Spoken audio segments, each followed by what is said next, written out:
Good morning. Wow, we're here, yeah? Yes, of course. Like a true friend, we're always here to wake you up and offer you a brand new edition of your #1 family breakfast show in the country. We get out of bed each day. We're thinking about giving you the right dose of family breakfast show. Of course, and we hope to give you that start you deserve. It's a season to show appreciation and, of course, express love in its purest form. Yeah, the season of the month of love is upon us. Yep. Yes, it is. And we thought about giving you an all-women experience today. We're going to do what we can to share the most beautiful part of our morning. Absolutely. There definitely is so much to look forward to on today's show. My name is Winfrey Agbadeshe. And I'm Titilayo Onyison. You can always watch us live on GOTV channel 27 or UHF channel 49. You can also watch us from anywhere in the world with the TVC app. Download it from Android or iOS stores and you can watch us on the go. Yes, let's get on to what we have today. We begin with nutrition. And Iwalola Akinjimo, a public health specialist, nutritionist, and avid sports lover, will be joining us to talk about the importance of consuming micronutrients-rich foods. And right after that, our topic for relationship is marriage and achievement. We have relationship mentor, author, and speaker Toju Oluwatoyinbo joining us.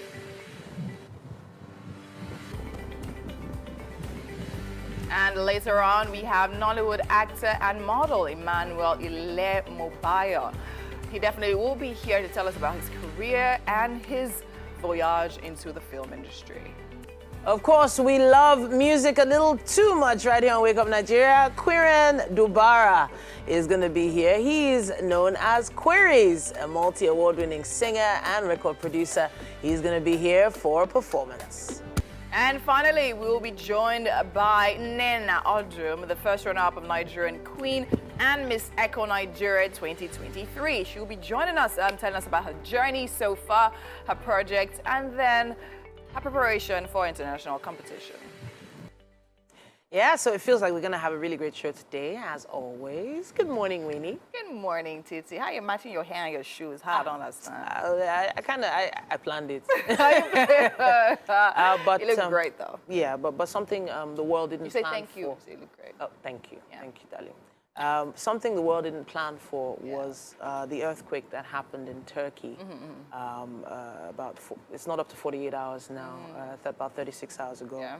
Now it was 7.8 on the Richter scale, and the videos that are coming from that particular space now are videos that are really heart-wrenching. And of course, our hearts go out to all the people who might have family and friends going through this terrible ordeal over there. We've seen the strength and the people pulling together to help. We've also heard of countries coming together to also help Turkey and Syria, who are going through this terrible time. Yes, of course. As you said, different footages have been dropping, and there was one that actually caught my attention of a newborn baby being pulled out of the rubble. Even children also pulled out of the rubble. And of course, at this time, it's just a sad moment for the people who live in that climb, and our heart goes out to them, as you said. And I mean, say a prayer, send love, send help, anything you can do to probably just help. And just, I think, if anything, I think with everything happening in the world right now, I think it should bring us to the consciousness of how important life is, and the things that really, really matter, right, should actually be paid close attention to. So, yeah. So now this earthquake is coming at a time when Syria is just trying to pick up the pieces after being, the only word I can think of is ravaged by war. And then, of course, Turkey is a commercial hub for people in fashion. A lot of commerce goes on in that particular place. But they have had experience with earthquakes like that before. So their emergency services are on top of it, but it's just really sad that they have to go through something this so early in the year. So once again, if you are, maybe related to someone, or you know someone that's going through something, our hearts go out to you. Of course, we know that the weather changes really, really quickly in some parts of the world, but thankfully, we are blessed with a really great climate here in Nigeria, and may it always be so. Hello and good morning. It's time for a news update right here on Wake Up Nigeria. My name is Titilayo Onyison. We begin from the nation's capital, where President Muhammadu Buhari held a closed-door meeting with the chairman of the Nigeria Governors Forum, Aminu Tambuwal, and the chairman of the Progressives Governors Forum, Atiku Bagudu. The meeting is not unconnected with the president's quest to finding lasting solutions to the suffering Nigerians are experiencing from the scarcity of the new Naira notes. Those at the meeting were Governor of the Central Bank of Nigeria, Godwin Emefiele, Chairman of the Economic and Financial Crimes Commission, Abdulrasheed Bawa, and Chief of Defense Staff, General Lucky Irabo, among others. A meeting originally scheduled with Nigerian Governors Forum was cancelled for reasons not clearly stated. Mr. Emefiele's presence is a pointer that the meeting was convened to discuss the cash swap policy, which has generated reactions. Recall that President Buhari had last Friday met with governors of the All Progressives Congress, where some of them asked him to allow both the old and new notes co-circulate to ease the cash crunch recorded across the country. The Kaduna State Governor Nasir El-Rufai has raised alarm over alleged plans to protest the Naira scarcity and attendant hardships faced by citizens in Kaduna State. He, however, urged citizens to remain calm and ignore calls for massive protests in the interest of public security. Governor El-Rufai made this appeal on Tuesday when he met with the leadership of the Kaduna State Market Traders Association. This is coming few hours after similar Naira scarcity protests were reported in Abeokuta, Ogun State, and Bini in Edo State. Governor El-Rufai criticized the timing of the Naira redesign policy, describing it as a deliberate conspiracy to incite people against the APC and against democracy. I had advance intelligence that protests will start in Kaduna tomorrow, Wednesday. I'm appealing to all of you not to join the protests or engage in any violence. Let us know who our enemy is. Our enemy is not us. Our enemy are those fifth columnists in the villa, and they will fail. This is a deliberate conspiracy against the APC as the ruling party to be blamed for these difficulties. And this is why we came out and revealed what was going on to change 3 trillion in a matter of weeks. And then you print only 300 billion worth of notes. Unless you want to create a crisis, why would you do that? Only 34% of Nigerians have bank accounts. Only 9% of Nigerians used digital platforms for their transactions. You think that you'll move 34% and 9% to 100% overnight?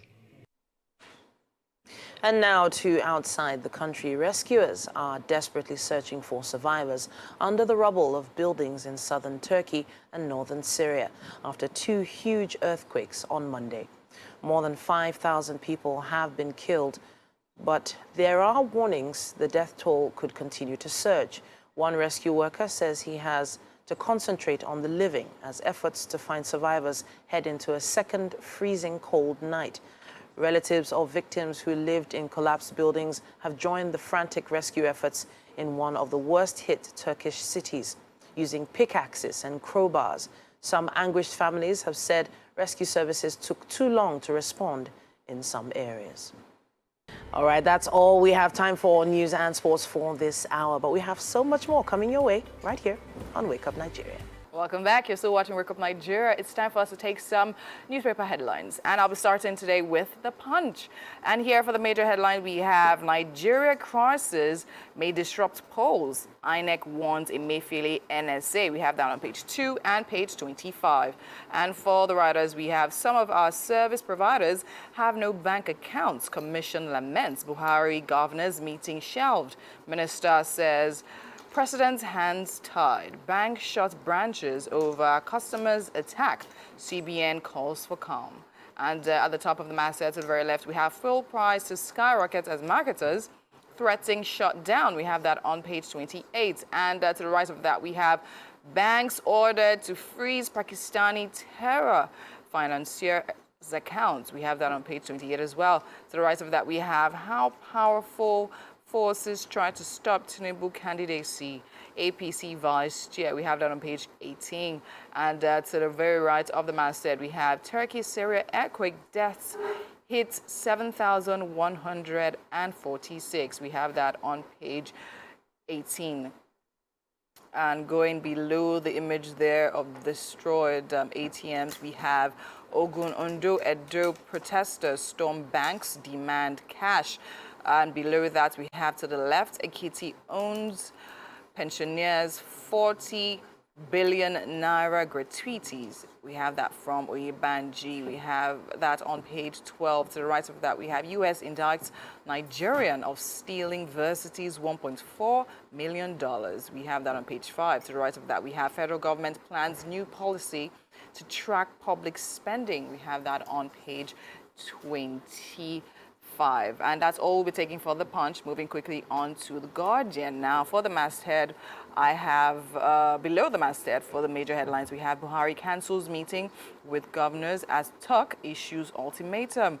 And below the masthead to the left, we have Anaku youths invade Omo community, kill 8 scores missing.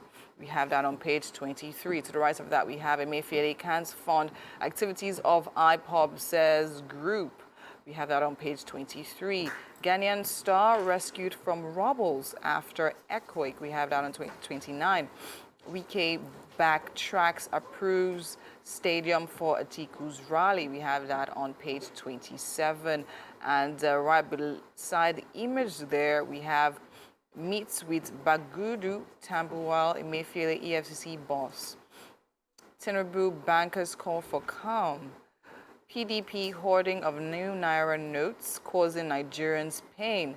Protests rock Ondo, Ogun, Lagos, APC suspends campaign.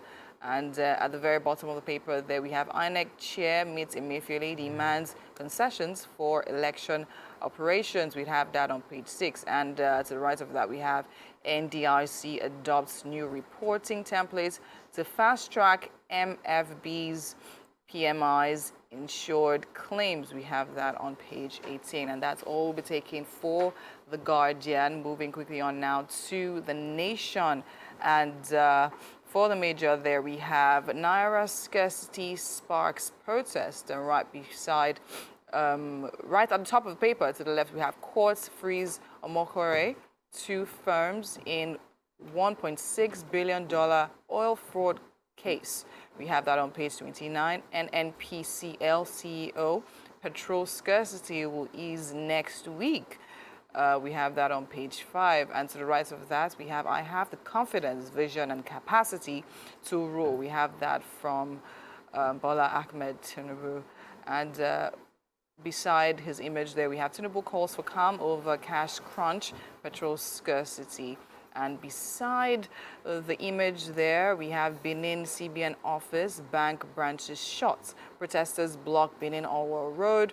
Buhari meets Tambuwal, Bagudu, Emefiele. And on the strip there, we have Waba out, Ajero in.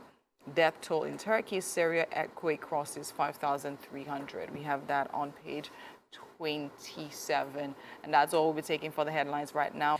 All right, then. Now it's a Wednesday, and the ladies are in the building. It feels good to have the ladies back, doesn't it? Yeah, it's been a minute. The guys have been encroaching on our territory for a bit. Speaking of things encroaching on us, I don't think anyone ever anticipated that just having Naira notes could be such a hassle. Now, even if you're in your office or, hanging out with friends, you have people randomly asking, do you have Naira to pay for little things you would never have anticipated would need cash for. Now, there have been scattered cases across the country of bank ATMs and actual banks, being destroyed because of, the anger out there. And this is not to say it's not something to be upset about. But I was just thinking about the fact that if these ATM machines are being destroyed, how do you now want to get your money? Isn't it the same ATM that the bank is going to have to fill to dispense the money to you? I don't know. I'm just thinking that maybe some should just sit back and think about the fact that if you destroy these banks and these ATMs, you're making things even harder. Or am I on the wrong path? I mean, we saw those videos yesterday, and to be honest, when I saw the videos of CBN operatives over the weekend, you know, those trending videos going into banking vaults and, you know, revealing the new Naira notes that banks have, you know, that the CBN has dispensed to banks. Yeah. Basically letting the public know that banks have this Naira note, so it will get to everyone eventually. I knew that there was going to be, you know, something similar to this happening.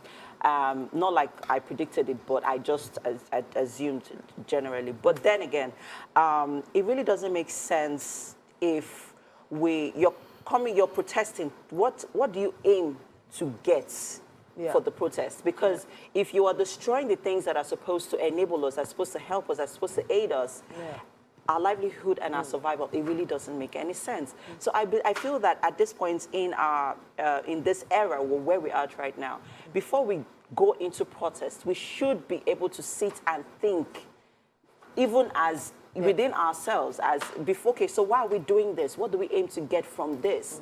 This is how it's going to be. It has to be planned. It has to be calculated. Not just going into the street and destroying, you know, things, destroying. I mean, there was the other, 2 weeks ago, there was the train wreck. I think it was along the Kaduna train that it was just recently built.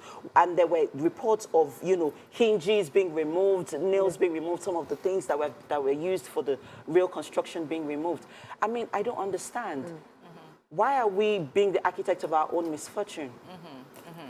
Yeah, as much as, yes, we would like to ask these questions, the truth of the issue is that people are frustrated. It's not a reason, however, for you to destroy things. However, protesting is not a problem. It's when you start vandalizing, that's where the issue now comes in, right? And then also, something that also came to, I don't know, that I just felt the need to, or I feel the need to talk about is the fact that, yeah, I mean, we're seeing EFCC officials going into these banks, harassing, or rather, arresting the bank managers and then the CSO officials and things like that, and the bank and the people in the banks are of course being angry at the customers because they're waiting and all of that. And then again, I'm like, okay, fine, okay, I'm thinking about it. People need money. You have money. You are not loading the ATMs. Why?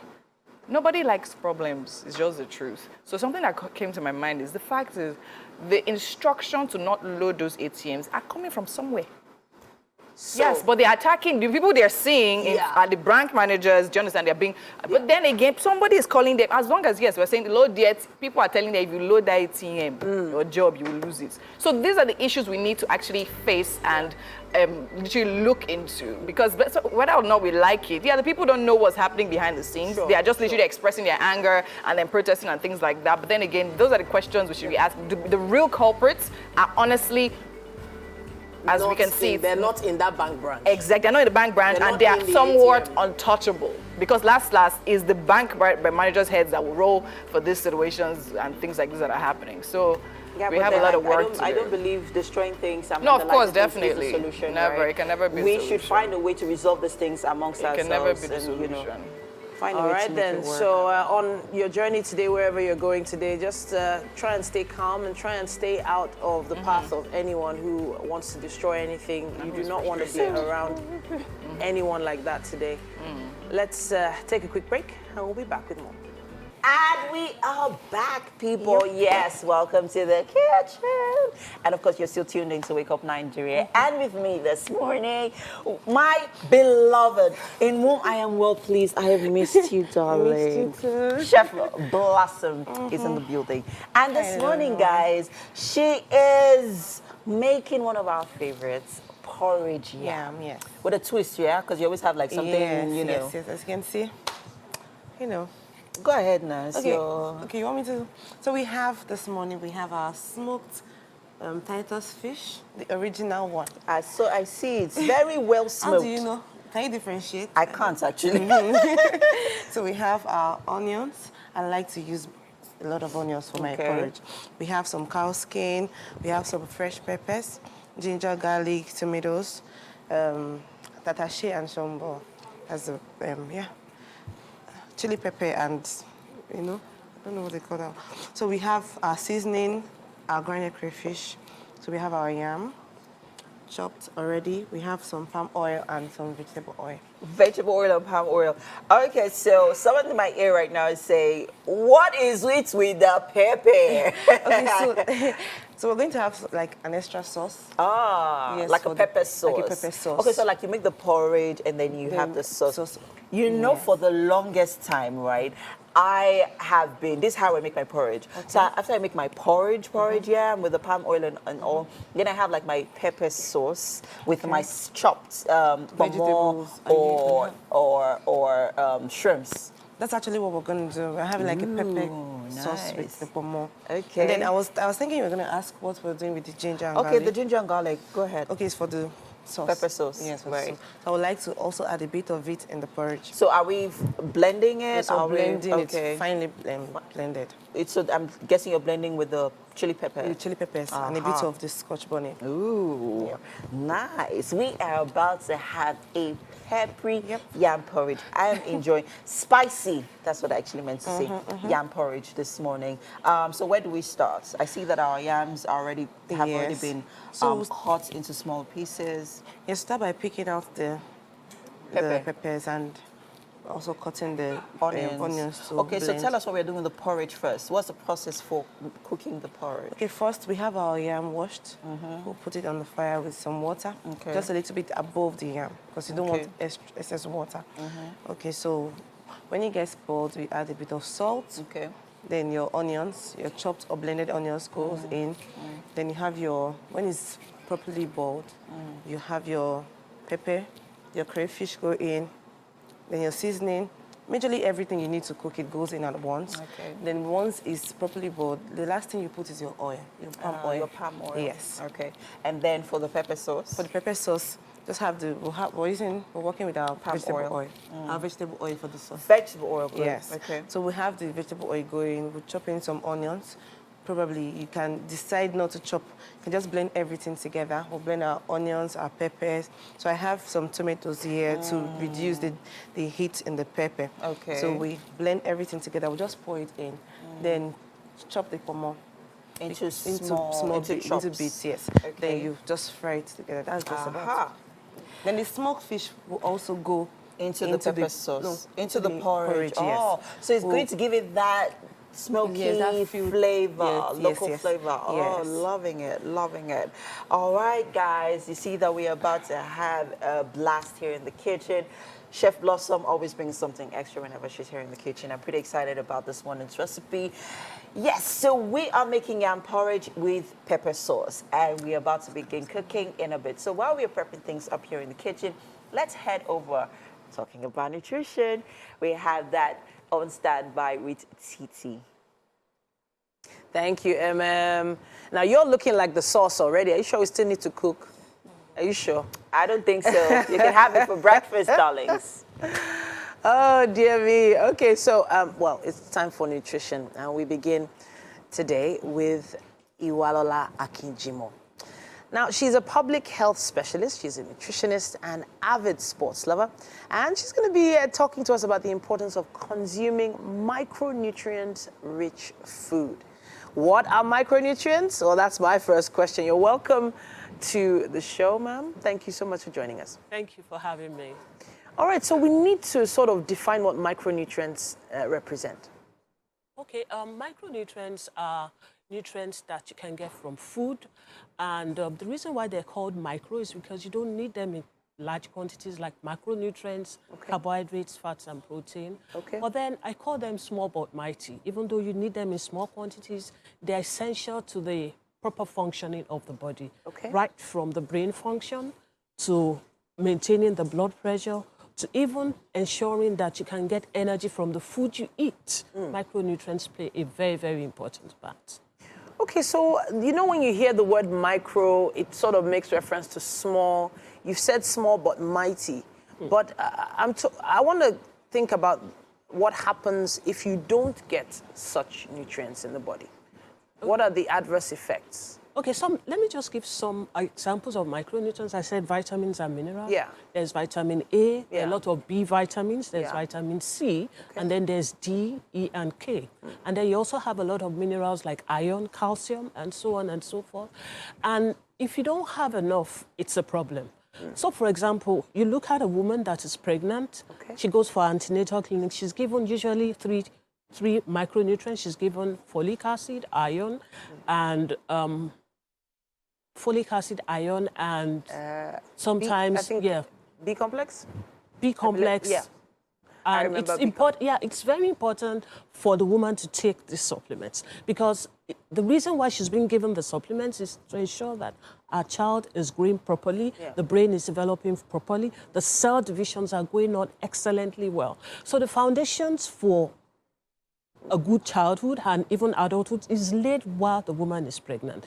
And so if the woman is not getting enough of those nutrients at that time, the likelihood is that the brain will not be properly developed, and then the child is not likely to develop properly. And so when you look at the incidence of micronutrients globally and even in Nigeria, you find out that a lot of children are having poor cognitive performance in schools as a result of the fact that they don't have enough, micronutrients in their food, or as a result of maybe malabsorption. And one of the key things to recognize about micronutrients is the fact that some are very, very important, like iron. It's absolutely important. The lack of it can have, you can have anemia. Calcium is very important to bone development, and if you don't have enough, and even vitamin C is also associated with bone development and the strength of the bone. And if you don't have a lot of these things adequate in your diet, you're not going to be able to perform very well in day-to-day duties, and the child might not be able to perform very well even in school. So, in other words, when you're putting together a meal, a plate for your family, many parents are thinking, oh yes, this plate must be full. But the question is now, full of what? Is it filled with carbohydrates, or is it filled with fats? Are there enough micronutrients in it? For instance, there are kids getting ready for school right now. Parents putting together lunch bags. What can parents do to make sure that there are some adequate micronutrients in there? So one of the things I talked about last week was the fact that the more diversified your diet, the better, the higher the chances that you're going to be getting adequate micronutrients. So, for example, you're putting, you're packed together for your child. Do you have fruits in there? Do you have some vegetables in there? Do you have some carbohydrates in there? So if you, for example, prepare sandwich for your child, and you put in some mincemeat, you put in some egg, you put in some onions. Of course, a lot of children don't like onions, so you might want to blend it a little bit and make it into the egg. Do you have carrots in there? Do you have cucumber? Those are some of the things that will ensure that the child has adequate micronutrients from the food. And so it's important. But you see a lot of people putting sugar drinks, carbonated drinks inside the pack. No, it's what you use to train your child that the child is likely to continue with even right up to adulthood. So packing your, ensuring that the pack of food that you have for your child is diverse. You have your carbohydrates, you have your fruits, you have your vegetables, will ensure that the child is able to get adequate micronutrients from the food. Okay, so now I'm going to think about the average person who, honestly, time is limited in the morning. They're wondering, am I going to just start chopping vegetables now? Am I going to, you know what, let me just give them a multivitamin supplement every day. If I give this child a multivitamin supplement, am I not covered as a parent? Now, multivitamin, supplements are not usually recommended, except if your physician says that, okay, you need to put this child on a multivitamin. Because, one of the key things is that when you diversify the food as much as possible, the child will get adequate quantity. And, I mentioned certain things. Carrots, you don't have to chop. Cucumber, you probably don't have to chop. But when you want to make your bread and stuff, the key thing is that prevention will always be better than cure. It's better to invest that time to pack something adequate for your child than for the child to come down with micronutrient, deficiencies. So I will encourage parents to invest time, just like you invest time. Parenting cannot be delegated. Invest time in preparing your child's meal, because what you give to him or her is what will ensure that, one, he can concentrate in school, the person can also get the best out of what the teachers are saying, and so many other benefits. Will be able to participate actively in sports. And so it's important for us to create time, not only just to ensure that the meal is adequate, but also we as parents too should take a very, very diversified meal so that we can have adequate time for the children. So you mentioned some time earlier that these nutrients are not stored in the body. So what happens to them once you consume them? What happens to them that they're lost? Okay, now, for example, when you look at, I did talk a bit about vitamins being water-soluble and fat-soluble. Now, the key thing is that the water-soluble ones, if you eat vegetable and you get vitamin C, for example, it is used for several things. For example, vitamin C has a role in you having good skin. It's also an antioxidant, in which case preventing cell damage, and it also has an immune function, in which case making sure that your immune system is adequate. Now, when you look at minerals at the same time, you look at iron, for example. If you have adequate iron from maybe it's your beans, it's your meats and stuff, your body will take the quantity it needs from that, and whatever extra is passed out. Is passed away. Yes. Okay. So now when you look at the B vitamins, they have a very strong role in ensuring that, your food that you eat is broken down and gives you energy. So when you take in food, it's digested and various nutrients are used for various body functions. And whatever extra is either stored, particularly for the fat-soluble vitamins, or passed out. I have to say thank you to you for coming to talk to us once again.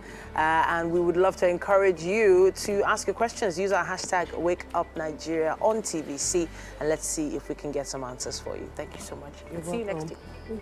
Let's take a quick break and be back with more. Welcome back. You're still watching Wake Up Nigeria. And on Wednesdays, we like to talk relationship. And of course, doing that with me right now, we have the gorgeous Turju. How are you doing? I'm well. You look really pretty. Oh, thank you.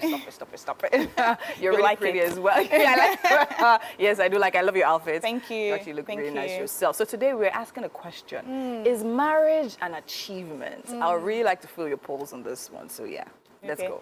If it's a yes or no answer, I'll say yes. You say yes? But there are things to explain, ask, and question. Okay, so now let's ask, yes, right? You say yes. So now why yes for you?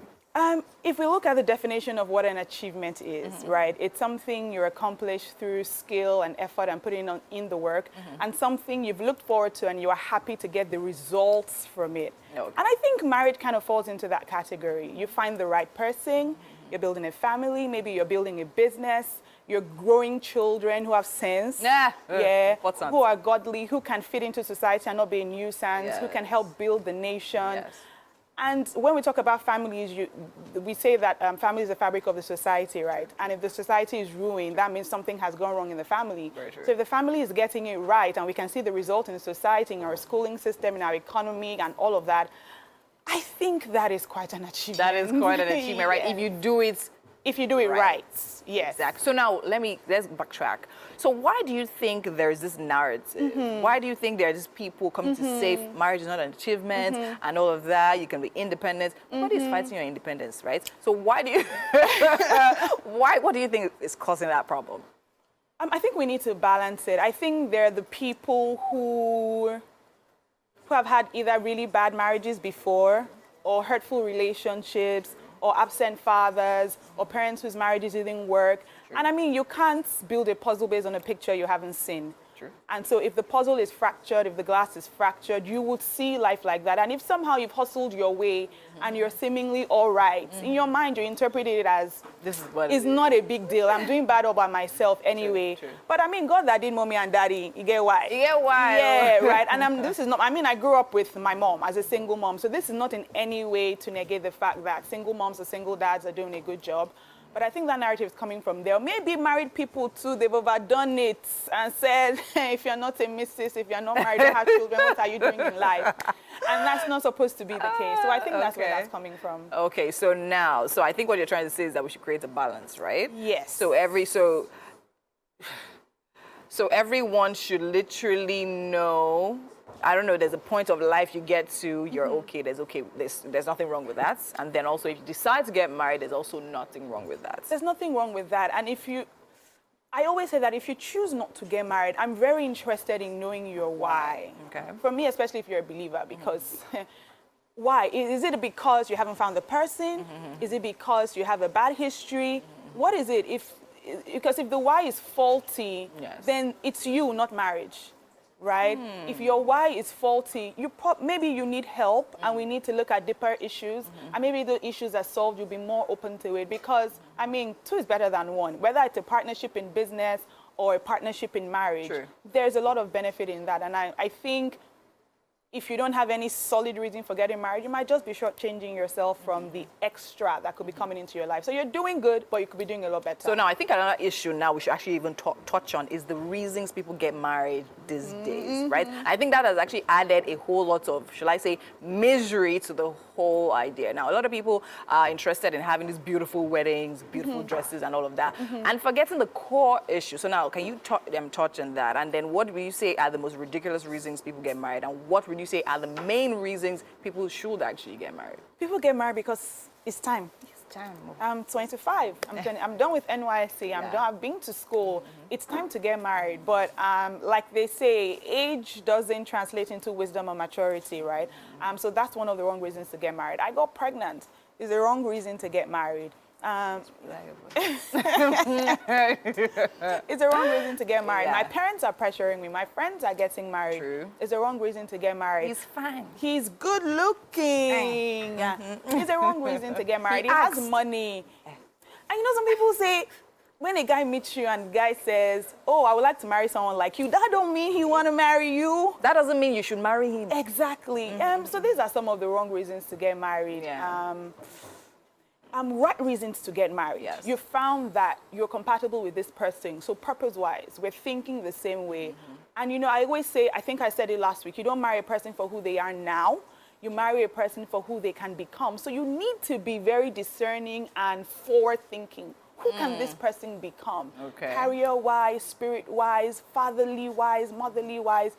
Can I attach myself to this person still in 10 years? Okay. So a lot of people speak about don't fall for potential. So now how can we balance that out? Not falling for potential based on what a person says they want to do, and then literally seeing that, okay, all right, having the foresight to see, okay, this person, I think. So what we say is don't get married to potential, get married to patterns, right? So if you see the person continuously working hard, continuously getting tidbits of results here and there, planning, growing steadily. Might not be like lips of 100, but maybe lips of 40, 60, maybe sometimes 30, but constant growing. And then how is he managing the money? How is he managing what he gets? Because it's one thing to earn money, it's another thing to manage, it's another thing to sustain and replicate it. Very true. Yeah, so you get married to patterns. And this is not just money-wise, behavior-wise. How is the person?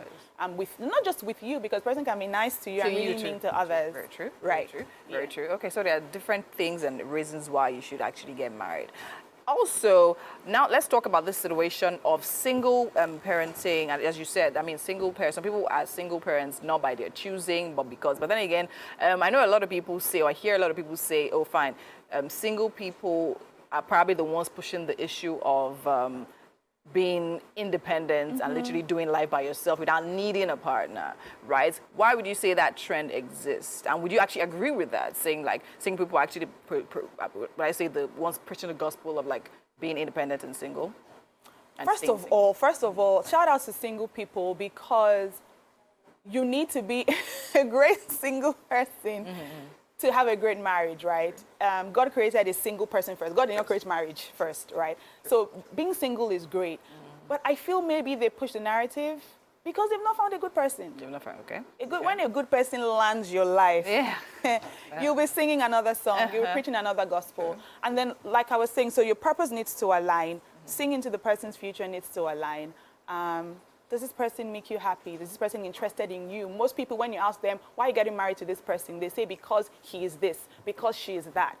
How about what you're bringing into their lives? True. People come into marriage thinking about what this person is going to get do. What he gets. And I tell people, if you have a reason why you're getting married to this person, is sketchy. It's sketchy. Because, and I mean, I get it, Yeah. have your list and reasons, but what if those reasons go? Maybe in a season, when the person is going through X, Y, Z, does that mean you're going to stop loving that person? True. And this is where we say love is unconditional, right? But it's really tough for human beings to live that out when they're in marriage, when their reasons for love are not there. Very true. So now let's talk about the issue of people that actually now get married, seeing or thinking they've actually found this great person, and then not necessarily experiencing that at that time of marriage. Not seem to be Experiencing the greatness. I mean, you meet someone, you think it's great, oh yeah, I have the, what happens then?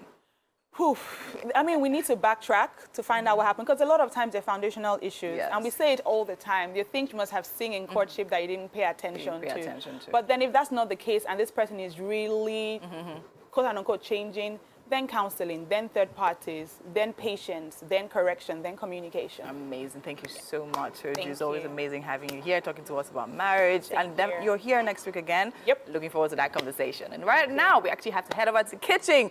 And what's happening there? So much happening when free, insightful conversation there with Soju. Well done. All right, Chef Blossom is here, of course, and we are making plantain porridge. Well, yam porridge. with a twist. I mean, actually, she is the one who's making the yam porridge. Yep. I'm just here standing pretty, as always. Okay, let's run through the ingredients for the yam porridge, and then where we at? Okay, we already started with our yams. We started boiling them already. Like I said, you just need water a little bit above the yam, so you don't get too much water. Okay. So we have here our blended peppers. Okay. And we have some onions go in there too as well for our pepper sauce. Okay. For more pepper sauce. So basically, I'm just chopping the Let's talk about the smoked fish, because I feel like it's the highlight for the porridge. So the smoked fish, I'm going to shred it. Then once the yam is properly boiled, we'll toss that in. Okay. After putting your crayfish, your seasoning, your pepper. So And that goes in before the palm oil. Okay. Yes. And then... Did you say salt? You're not going to use salt? I don't cook with salt. Oh, you don't? Yes, salt. Well, I think it's people, even better, because less sodium in your body, the better. And I tell people salt is not to cook. Salt is to taste. To taste. Yes. If you've added all your seasoning, you really don't need that extra salt because again. crayfish is salty, your seasoning is salty, your other onions and everything. And let's not also forget that the seasonings are packing on a lot of sodium, so you want to cut down on the amount of salt that you use as much as possible. And then you have the extra flavors that go into your meal. You have your ginger, you have your garlic, you have your onions, people. Yes, onions are packing I on love to flavors. use a lot of onions. Whenever you're making porridge, just the trick is use plenty of onions. Yeah. Don't be stingy with your onions. Use plenty onions. Use your crayfish. I mean, that's like... You heard what she said. Don't be stingy with them onions. I really hope onions are very affordable right now in the market. Because... Yes, it's quite fair. Now, Yes, it's quite fair. Because I haven't been to the market get ready since to just the transfer. festivities. Ask Abuki, will you collect transfer? When you go and buy onions, say, man, can we do transfer or trade by barter? Exactly. Right, to give me onions and then I give you what? So Cash. I also actually think you're going to ask me how I've been able to buy things from the market.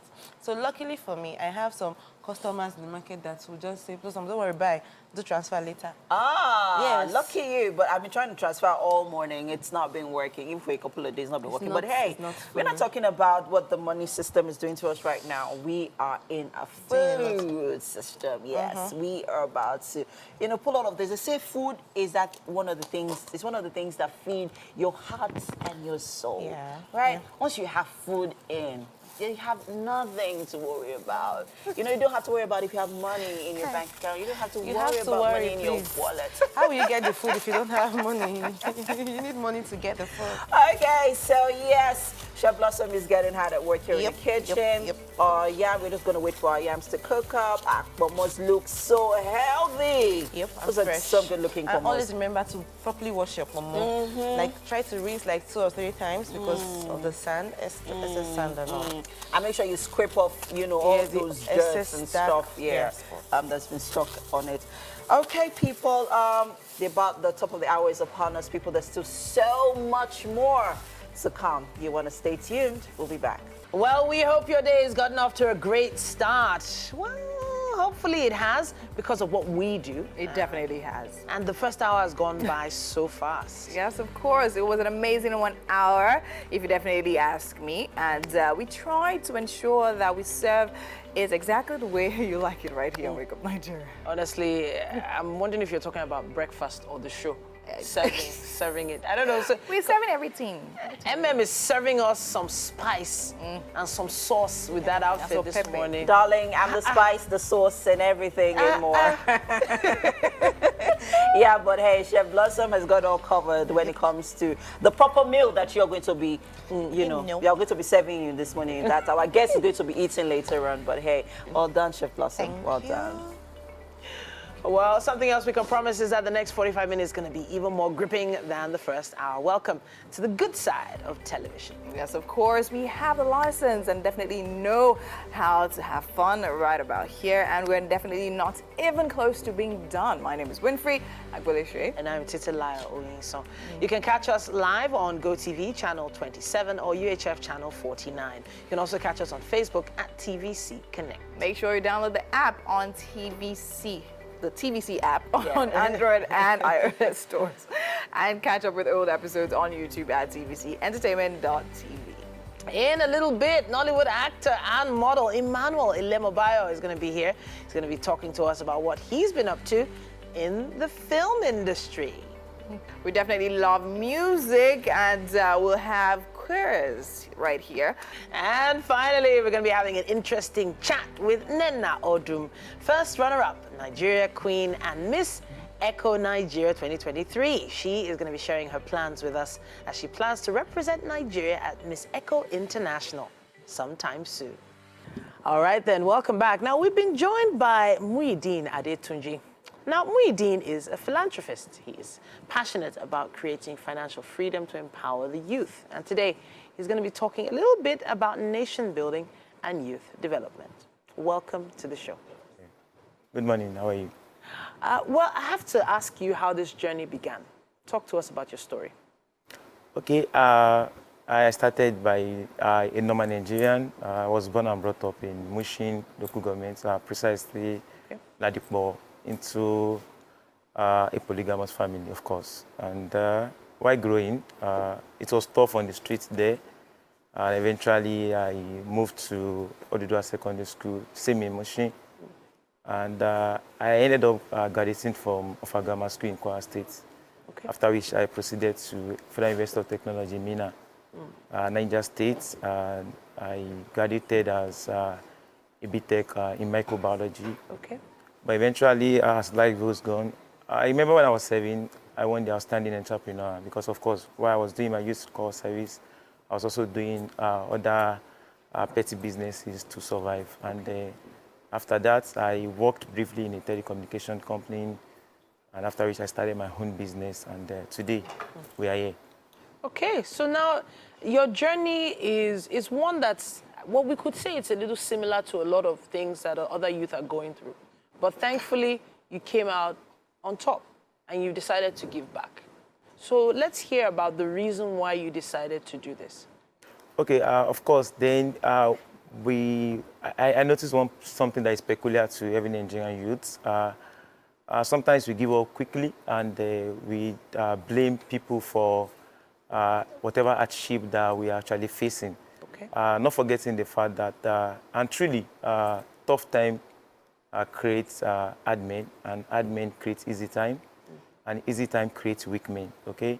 So sometimes if you're actually designed to be great, you might experience some difficulties either while growing up or while trying to make ends meet, and it's all the normal life process. And until we accept that, we might not be moving from the stage we had to another level. Okay. So how have you been able to, help the youth so far understand what you've learned? Wow. So like when I was in school, when I was in university, I remember that during my 500 level, while people are actually waiting to get a job after graduation, I was already creating a financial freedom for myself by selling some petri dishes, lab apparatus. And I remember back then my mates would be like, so this is what you want to end up using your home BTech to do. I said, oh, of course, we all understand that the country we have, one way or the other, is in a mess, quote and unquote. So it's better for us to start preparing now. See, when we get on like getting outside and getting to face the reality. So I prepared while I was in school, and I always encourage my fellow youths to at least take the bull by the horn and do something meaningful with their life, even while there are a lot of challenges out there. So, you know, it's one thing to want to empower people. It's another thing for people to actually want to accept that you're trying to empower them.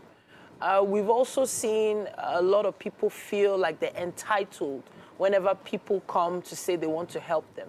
You might even see some people offer them 10 naira and they will say, is this all that you're giving me? How have you been able to balance it out and make it work? Okay, so for me, with the way we were brought up, we were not trained to feel entitled to anything. We see whatever our parents give us as being privileged to it, not because we are entitled to it. Okay. And the same thing I tell majority of the people I come across, and tell them that you don't have to wait for things.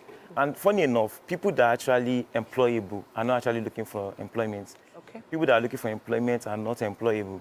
When you look at average Nigerian youth, check every day, you see people posting vacancy here, there. Yeah. Ask yourself, have you actually developed yourself to a point of meeting up to get this job and what have you? But you know, this entitlement feeling, somebody wants to sit in his house or in a house and feel comfortable that I should be here and get the knowledge I needed to get this job. You know, this entitlement thing, and it doesn't work that way. You just have to feel like nobody owes you anything. Whatever that anybody gives you is a privilege. So if you're determined and somebody is actually coming to empower you, like somebody that already determined wants to go into tailoring, and you're actually coming to give that person a sewing machine, of course, he or she already have the determination of doing that thing. Yeah. But if that person doesn't feel like doing such, and you are empowering such person, you will still be the one to have to motivate the person, tell the person why. No, it's a lot of difficult work, and this is what is happening mostly. When they say you empower a youth, eventually they get whatever you used to empower them, either sell it off or use it for something meaningless. So these are the problems. I have to ask how many people you've been able to work with, and the number of people you've been able to work with. What are the responses you've gotten from those you've been able to help? It's wonderful. I wish you can actually come to my domain and you see a lot of young Nigerians doing very great. It's this common thing that is happening lately that they call us a sudden celebrity, the POS operator. I think I started with just one shop to about having 60-something thereabouts, and eventually I moved ahead to another thing, and eventually I moved into politics and all. So they are countless, of course, because maybe probably I've empowered like 250 people that have empowered about another 250, and so the chain is very long, and the reason why at a point we felt like, okay, let us also go into politics. Maybe we can right the wrong, and that is why we are here today, and it has been wonderful so far. So let's talk about the areas that you're still working in. I know that you hail from Mushin, Ladipo side. I'm wondering which areas you decided to focus on. Did you decide to stay in that area, or have you sort of spread? Yeah, I've moved out from Ladipo long ago. Okay. My father is the former Baboja of Katangua Market, and I reside in Alagbado now. Okay. So I think my tentacles is across Alagbado now, not Mushin any longer. Okay. So, and it has been a wonderful journey so far. If I should start telling you how we started, and in the next 5 hours we'll still be here. I can imagine. Yeah, so, I can imagine. So I'm just trying to make it as brief as possible. But then I think the major encouragement is this. If you're going to talk about developing youths, we should also be determined to do the needful, right? Nation building, we should be determined to do the needful. Nobody's going to give you something on a platter of gold, right? And like you said, nation building is a process. It doesn't just happen. Overnight. It's not just acquiring nation, it's building, right? You have to start from the foundation to a certain level, But you know, majority of the youth just want to come and get it on a platter of gold. It doesn't work that way. I have to say a big thank you for coming to speak to those same youth right now, probably watching right now and seeing someone just like themselves who has been able to, climb the ladder and is still hoping to empower many others. Thank you so much for joining us. You're welcome. All right, hopefully you young people can take a note from that story. Use our hashtag WakeUpNigeriaOnTVC if you have any comments and contributions. Let's take a quick break and we'll be back with more.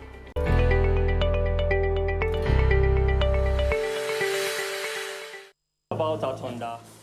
Aha. And of course, that's Itura you just watched there. And yeah, one of the villains in the movie or in the series Itura is on the couch with us today, Nollywood actor and model Emmanuel Ilemobayo. And today he's going to take us on a journey into the world of Agbako, the character he played in Itura. You're welcome to the show. Yeah, thanks. You look beautiful. Oh, thank you so much for being here. All right, now let's dive right into it. What were you thinking, or, take us through what happened to you when you got the invitation to play the role for Agbako? Okay.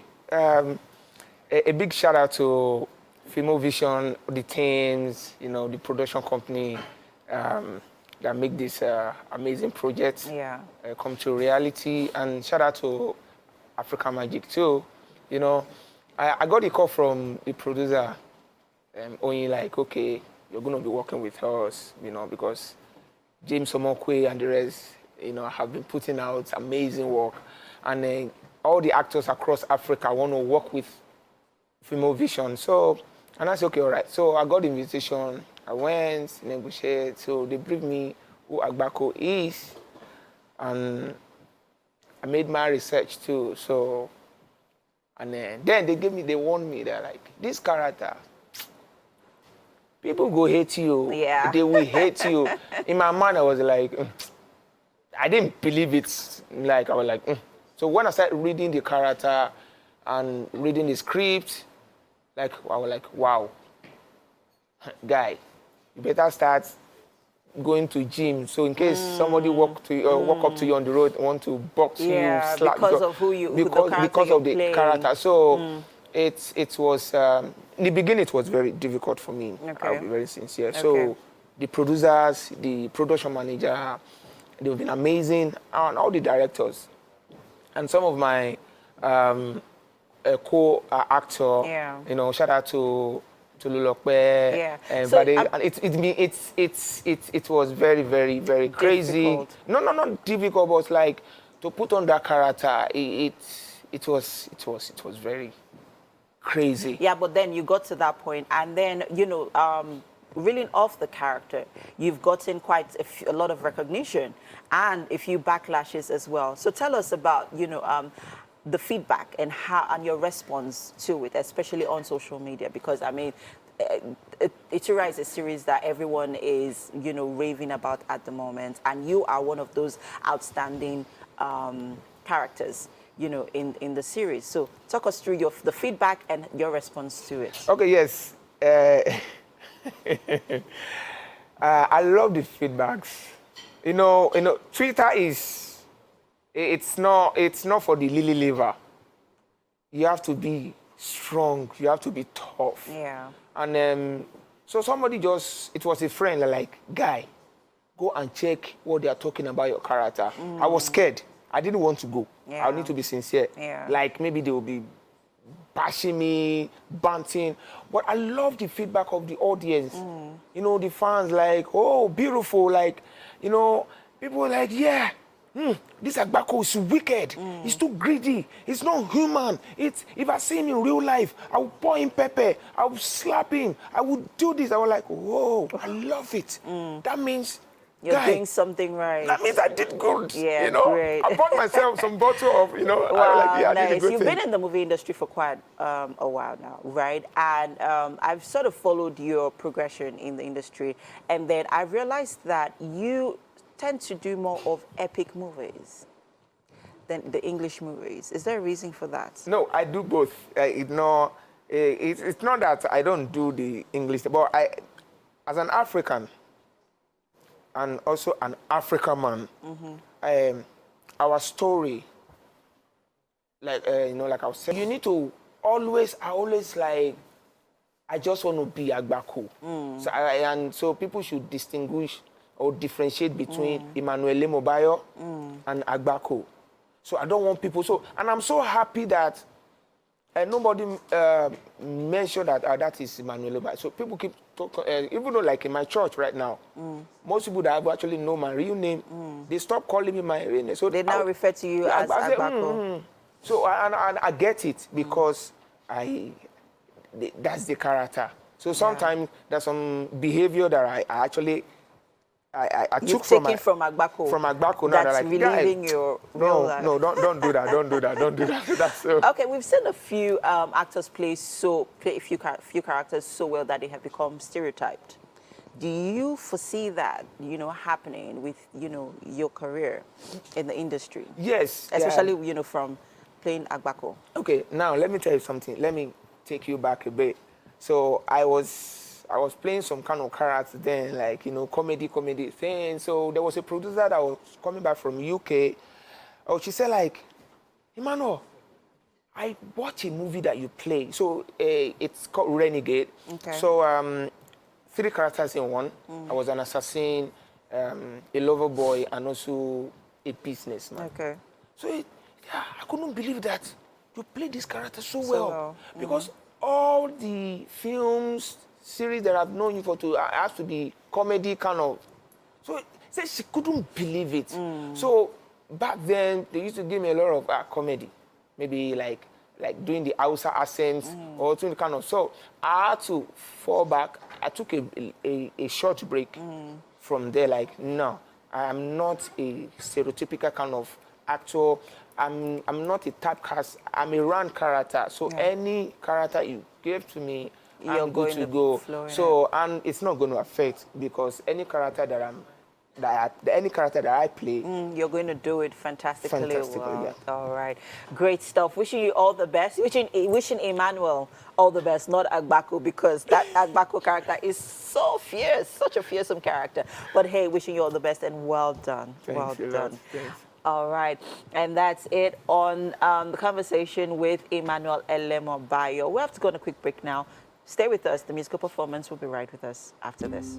Yes, so it's time for us to have an interesting chat. Yes. Who do we have here? We have Nena Odum, the first runner-up, the Nigerian Queen, and of course, Miss Echo Nigeria 2023. She's right here with us right now. Welcome to Wake Up Nigeria. Thank you. How does it feel to wear that crown on your head? It feels so amazing. It's been a beautiful experience, to be honest, and I'm just enjoying every process, and I'm super excited. Okay, amazing, amazing. Beautiful crown, amazing sash, Miss Echo International. So now, the process of the camp and everything, you want to share your most memorable moments? Okay, so every moment in camp was memorable as a Nigerian queen because, to be honest, it was a beautiful experience.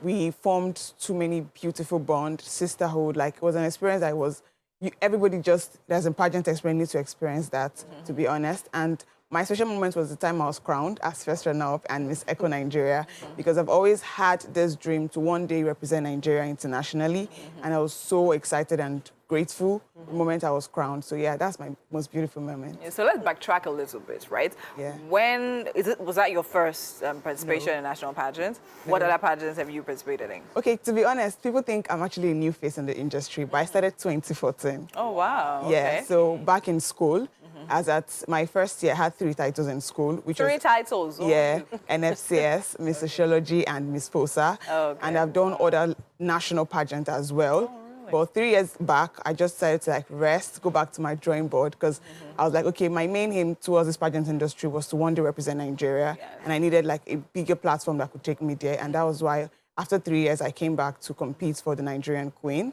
And today, I'm happy to represent Nigeria. Oh, nice. So where are you going to be representing Nigeria now? Egypt, Cairo, Egypt, yeah. Okay, what's the competition in Egypt called? Miss Echo International. Echo International. Yeah. All right, so Egypt's a beautiful place. Yeah, so beautiful. I can't wait to be there. I can see the smile is real. That's sincere. You know, but what, do you want to let us into your strategy? What are you planning to do when you get there?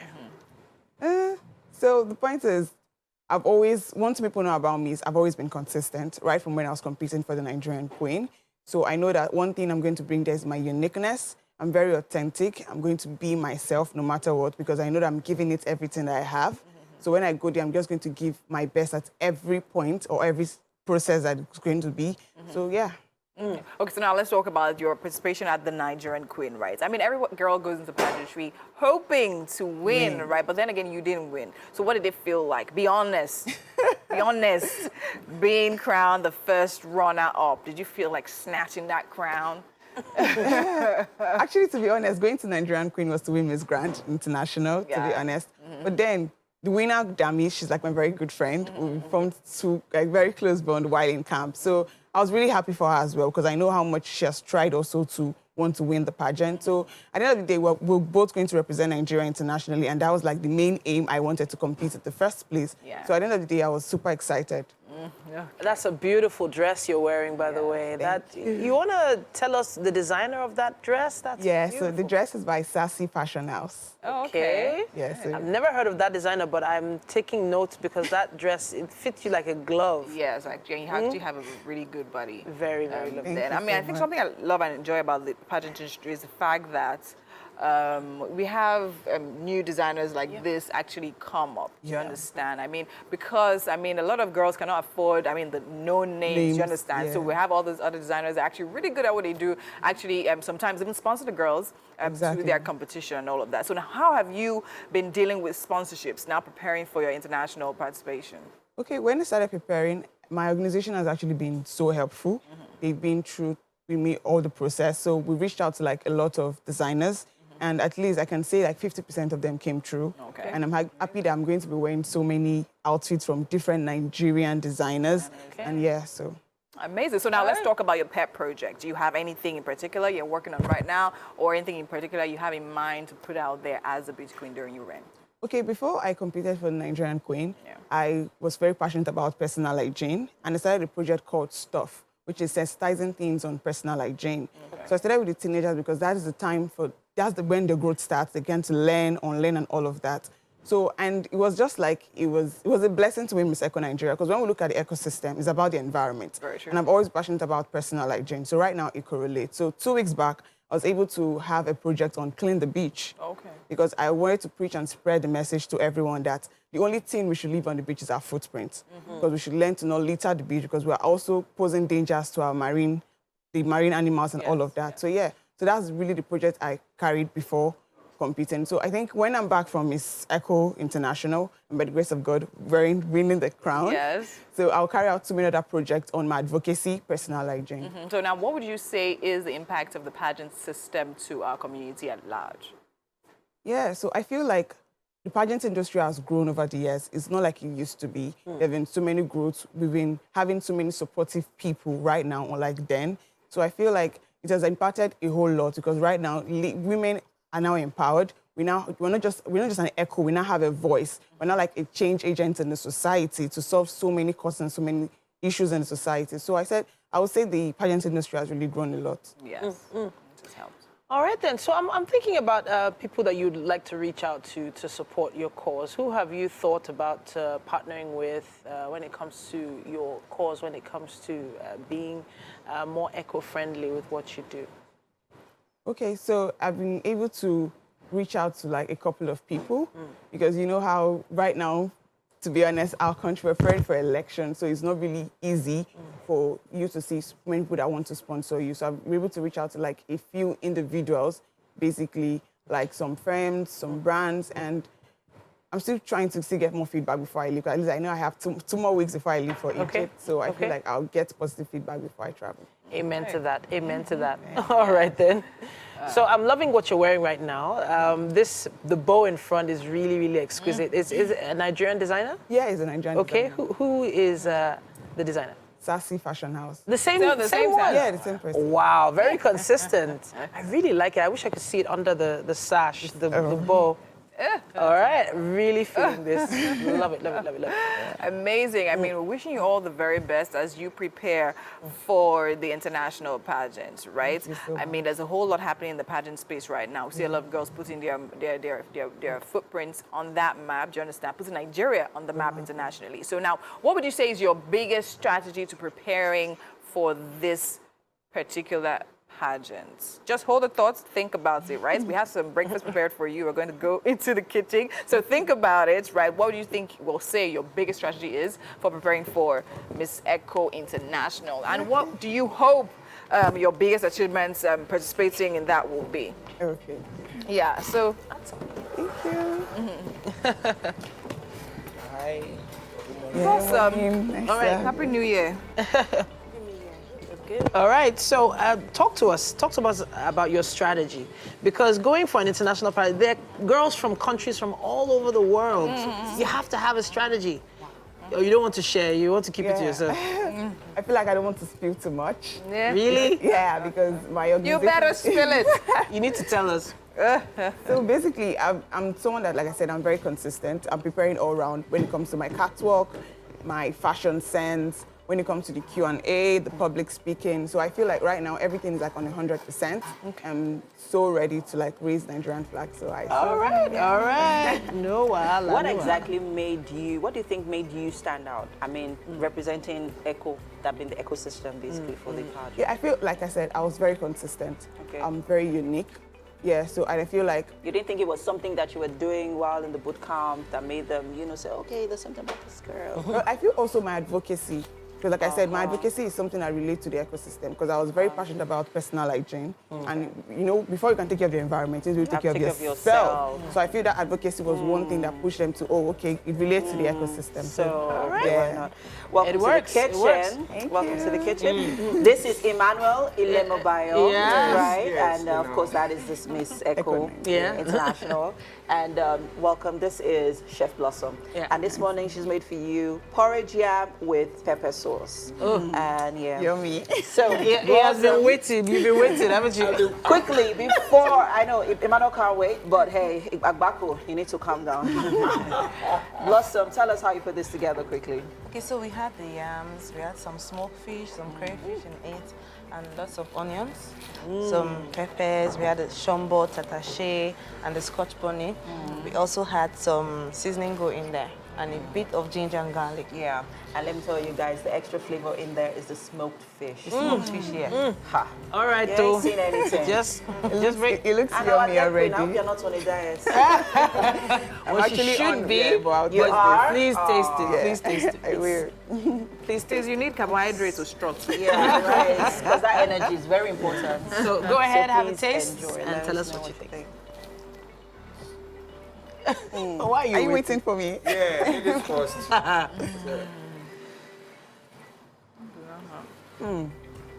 like it. All right. Okay. Yeah. She likes it. Okay. You better be sure.